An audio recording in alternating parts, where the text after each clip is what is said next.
हमारे चैनल को अवश्य सब्सक्राइब करें और नए अपडेट्स सबसे पहले पाने के लिए इस बेल बटन को दबाना न भूलें। सोम सिंह जी एवं उपस्थित समस्त महानुभावों को इस मंच के माध्यम से विद्यार्थी परिषद की तरफ से नमन प्रणाम करता हूं।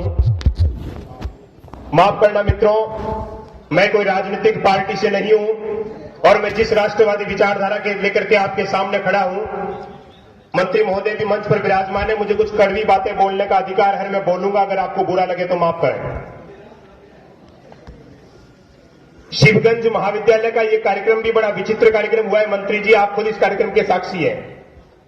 सर्वप्रथम कॉलेज प्रशासन ने हाथ खड़े कर दिए कि कार्यक्रम नहीं होगा। हमको बड़ा ताज्जुब हुआ कि विद्यार्थी परिषद का अध्यक्ष जीतता है तब कॉलेज में कार्यक्रम नहीं होगा, और 10 सालों से जब विद्यार्थी परिषद नहीं जीतती थी तब विद्यार्थी परिषद के अंदर ऐसे संस्कार नहीं थे कि उन्होंने कहा कि यह कार्यक्रम नहीं होना चाहिए। हमने तो हर बार कहा यह कार्यक्रम होना चाहिए, लेकिन इस बार अगर कोई एक प्रतिनिधि जीत गया और उसने कह दिया कार्यक्रम नहीं होना चाहिए, तो प्रिंसिपल और कॉलेज प्राचार्य ने और कॉलेज के समस्त लोगों ने हाथ खड़े कर दिए कि कार्यक्रम नहीं होना चाहिए। ये लोकतंत्र की परिभाषा नहीं है। प्राचार्य महोदय माफ करें, मैं शिक्षकों का बहुत सम्मान करता हूं और ये मैं नहीं बोल रहा हूं, आपके एजुकेशन कमिश्नर ने कहा है कि कोई प्राचार्य कॉलेज कैंपस में छात्र संघ उद्घाटन को मना ही नहीं कर सकता। और मैं दूसरी कड़वी बात बोल रही हूं, माननीय मंत्री महोदय, आप राज्य सरकार का नेतृत्व करते हैं इस मंच के माध्यम से, आप शिक्षा मंत्री कालीचंद जी से भी मिले हैं। मैं एक और संदेश देना चाहता हूं, हम विद्यार्थी परिषद के कार्यकर्ता है, कोई आतंकवादी नहीं है।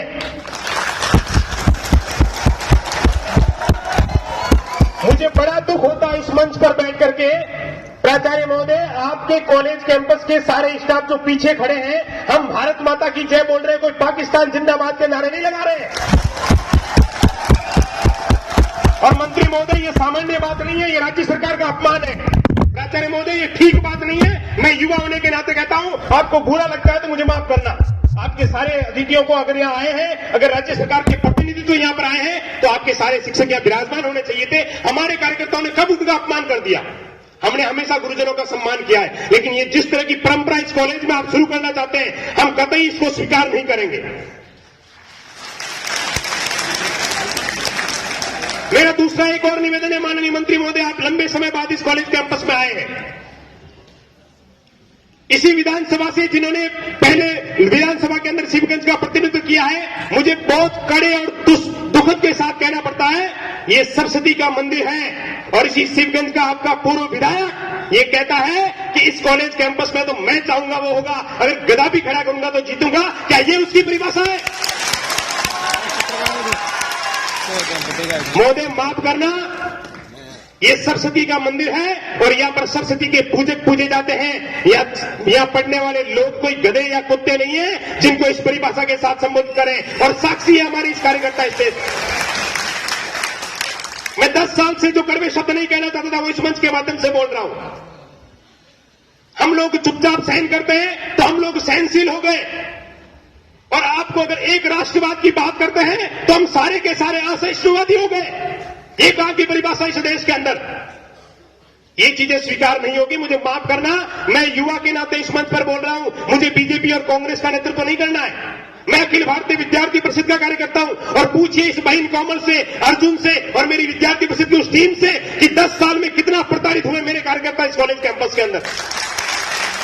अरे अगर भारत माता की जय बोलना गुनाह है, वंदे मातरम की जय बोलना गुनाह है, शिक्षकों का अपमान सम्मान करना गुनाह है, माता पिता की पूजा करना गुनाह है, सरस्वती की पूजा करना गुनाह है, तो हम सबसे बड़े गुनहगार होने में गर्व महसूस करेंगे। लेकिन इस देश का दुर्भाग्य है मित्रों,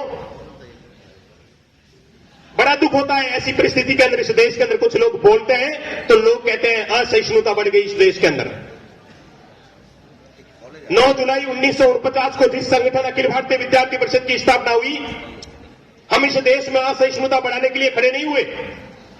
9 जुलाई 1949 को जिस संगठन की स्थापना हुई थी, इस देश में 3 तरह की विचारधाराएं काम करती है।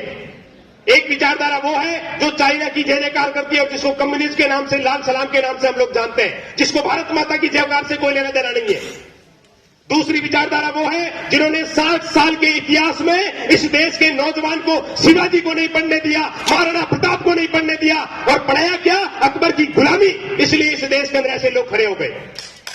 मान्यवर, अगर 60 साल की सरकार ने इस देश के नौजवान को चंद्रशेखर आजाद को पढ़ाया होता, भगवान श्री राम को पढ़ाया होता, भगवान श्री कृष्ण को पढ़ाया होता, शिवाजी को पढ़ाया होता, तो मजाल था किसी आमिर खान की कि वो बैठ करके देशद्रोही बयान दे दे।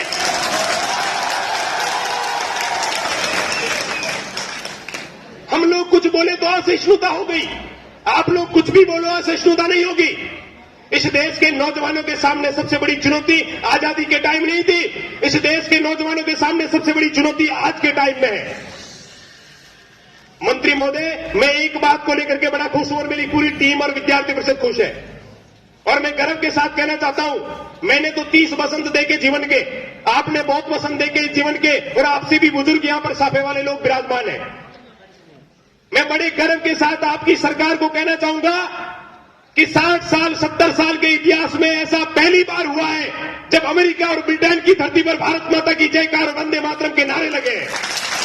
ये कोई सामान्य बात नहीं है, लेकिन इस चीज को कोई स्वीकार नहीं करेगा। इस देश में मुंबई के अंदर लोग सड़कों पर लाशें बिखरती हैं, तब कोई अपना पुरस्कार नहीं लौटाता है। इस देश में सरेआम सिखों को भून दिया जाता है, तब कोई पुरस्कार नहीं लौटाता है। इस देश के अंदर दिल्ली को 3 दिन तक आतंक के साए में रखा जाता है, तब कोई पुरस्कार नहीं लौटाता है। इस देश के अंदर सरेआम आतंकवादी आतंक फैलाते हैं और जम्मू कश्मीर के अंदर भारत विरोधी नारे लगाते हैं, देशद्रोही गतिविधियां करते हैं, कश्मीर मुर्दाबाद के नारे लगाते हैं, पाकिस्तान जिंदाबाद के नारे लगाते हैं, तब काम मर गई थी तुम्हारी सहिष्णुता, तब काम मर गया था तुम्हारा देश प्रेम। आज हम लोग देश प्रेम की बात करते हैं तो तुम अपना पुरस्कार लौटाते हो, आज हम देश प्रेम की बात करते हैं तो तुमको महासहिष्णु लगते हैं।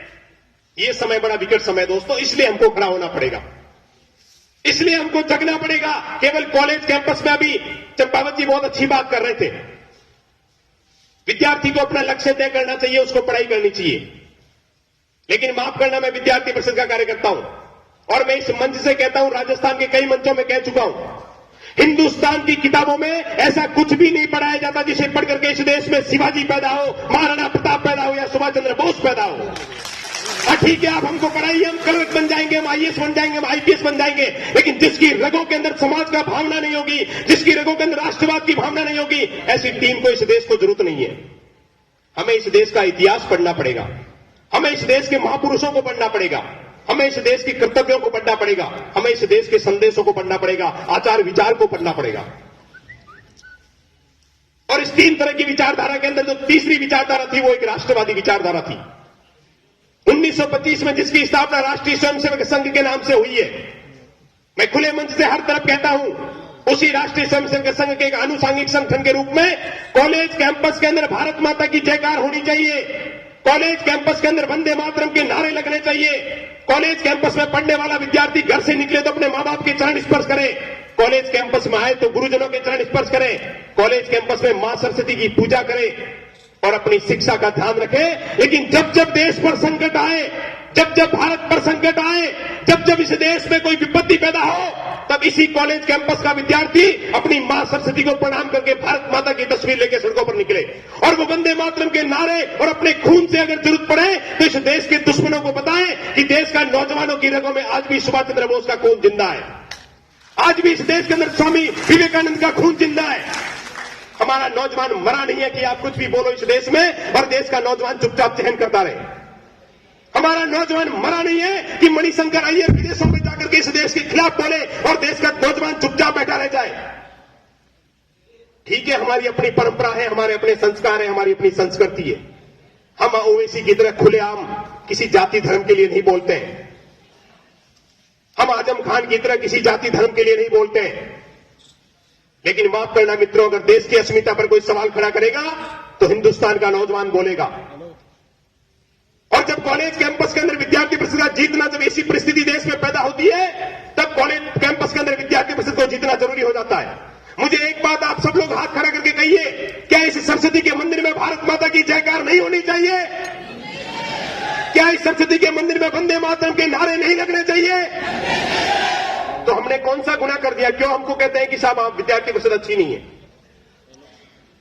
अगर हमको लगता है कि इस देश में रहने पर, इस देश की बात करने पर कोई गुनाह होता है तो हमको उस गुनाह को करने में कोई परहेज नहीं है। हमारे विद्यार्थी परिषद के कार्यकर्ता पिछले 10 साल से मेहनत कर रहे हैं। मैं तहे दिल से अपने अंतकरण से पूज्य बाबूजी में निवेदन करना चाहूंगा, एक कार्यकर्ता हमारा बीच में नहीं है, उसकी पुण्य आत्मा को मैं सत नमन करता हूं अपने सभी कार्यकर्ताओं की तरफ से। एक प्रवीण सिंह राव नाम का हमारा कार्यकर्ता, 10 साल तक उसने मेहनत की, आज वो दिव्य आत्मा हमारे बीच में नहीं है। और जो ये कार्यकर्ता घरों से निकलते हैं तो उसके माता पिता तिलक लगाकर नहीं कहते कि आप जाकर एबीवीपी का काम करिए। आप इनसे पूछिए कितनी विकट परिस्थितियों में ये काम करते हैं। उस प्रवीण सिंह ने रोती हुई आंसुओं से जब मुझे 1 साल पहले जो बात कही वो मुझे आज भी कलेजे में याद है।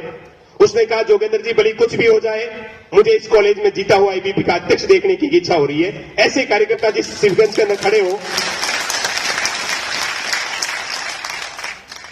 और विद्यार्थी परिषद एक राष्ट्रवादी विचारधारा का संगठन है, कोई आतंकवादी संगठन नहीं है मान्यवर। मैं यहाँ के सारे शिक्षक महोदयों को और यहाँ के अतिथियों को बता देना चाहता हूँ, हम लोग अपनी शिक्षा का भी पूरा ध्यान रखते हैं, लेकिन हमें शुरू से जो पढ़ाया जाता है, आज हमारे सामने जो लोग खड़े हैं, हमारे आदर्श पुरुष जो खड़े हैं, स्वामी विवेकानंद हो, शिवाजी हो, सुभाष चंद्र बोस हो, चंद्रशेखर आजाद हो, उन सब लोगों को जो इतिहास इस देश का पढ़ाएगा, उस इतिहास को पढ़ करके उन्होंने गौरवशाली काम इस देश के लिए किया है।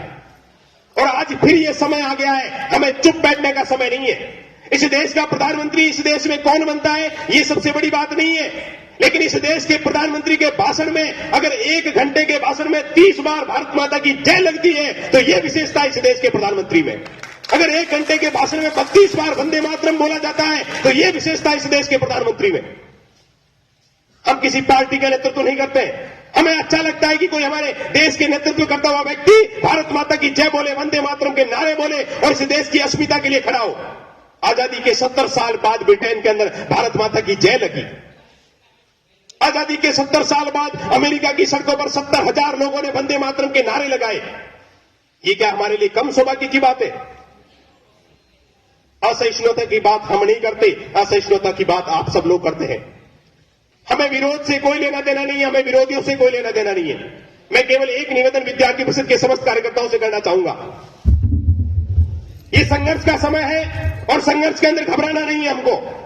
हमारे सामने कोई भी खड़ा हो, हम सत्य के साथ चलने वाले हैं, क्योंकि हमने संस्कार और आदर्श की पाठशाला से हमारे कार्यकर्ता निकले हैं। मान्यवर, हमारे कार्यकर्ता वो नहीं है जो किसी राजनीति में चला जाए तो अहंकार का प्रतीक बन के किसी आईएएस को गाली दे दे या गलत बोल दे।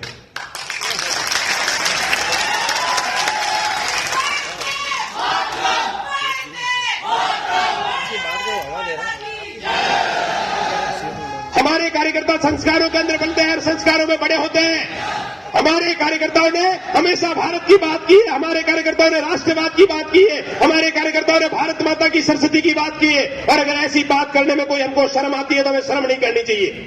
इसलिए मैं आप सबसे आग्रह करना चाहूंगा कि अखिल भारतीय विद्यार्थी परिषद एक राष्ट्रवादी संगठन है और राष्ट्रवादी संगठन के नाते इस बार आपने 3 लोगों को जिताया है। अगली बार हमेशा के लिए तय कर लीजिए कि इस कॉलेज कैंपस में 4 पदों पर विद्यार्थी परिषद की जीत होगी।